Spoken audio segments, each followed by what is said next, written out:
Assalamualaikum warahmatullahi wabarakatuh. Perkenalkan, nama saya Roslaini SPD, saya dari SMA Negeri 1 Matangkuli, Aceh Utara.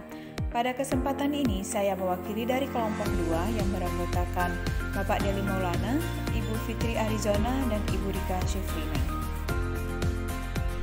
Kami bekerja sama dalam kelompok diskusi pembuatan karya tentang nilai-nilai yang harus dimiliki oleh seorang guru penggerak. Seorang guru penggerak harus memiliki nilai-nilai inovatif, kolaboratif, mandiri, reflektif, berpihak pada murid. Nilai itu harus dimiliki untuk bisa diaplikasikan dalam proses belajar mengajar. Di dalam diskusi, kami membahas bahwa salah satu nilai yang harus dimiliki oleh guru penggerak adalah nilai inovatif, yang merupakan tindakan yang dilakukan untuk menciptakan kreasi baru dari temuan yang sudah ada sebelumnya dan diterapkan untuk meningkatkan kinerja. Seorang guru penggerak harus memiliki nilai inovatif untuk memenuhi kebutuhan peserta didik. Guru harus tampil inovatif karena setiap generasi memiliki kebutuhan yang berbeda.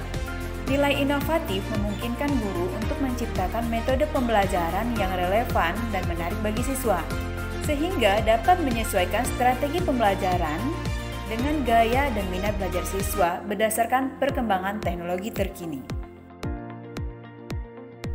Tujuan memiliki nilai inovatif untuk membantu guru, mengingat tidak semua guru dapat melakukan inovasi dalam proses belajar mengajar, dan tidak semua guru mampu mengadaptasi dengan kodrat zaman. Sehingga inovasi dalam pembelajaran mutlak diperlukan agar guru mampu menciptakan lingkungan pembelajaran yang memotivasi, membangun keterampilan kritis, dan mempersiapkan siswa untuk menghadapi tantangan sesuai dengan perkembangan zaman. Memiliki nilai inovatif mampu meningkatkan kualitas pembelajaran, menghadapi tantangan, memotivasi siswa. Mengingat dewasa ini berselancar online merupakan hal yang sangat menarik, maka kita sebagai guru juga harus menyesuaikan diri dalam penyajian materi, yang juga harus berbasis online, sehingga memudahkan siswa untuk dapat belajar kapan saja, di mana saja, dan dengan siapa saja, tanpa harus terpaku di ruangan. Hal ini mampu meningkatkan minat belajar dan daya pikir kritis siswa. Demikian pemaparan kami dari kelompok 2. Terima kasih. Salam guru penggerak. Tergerak, bergerak, dan menggerakkan.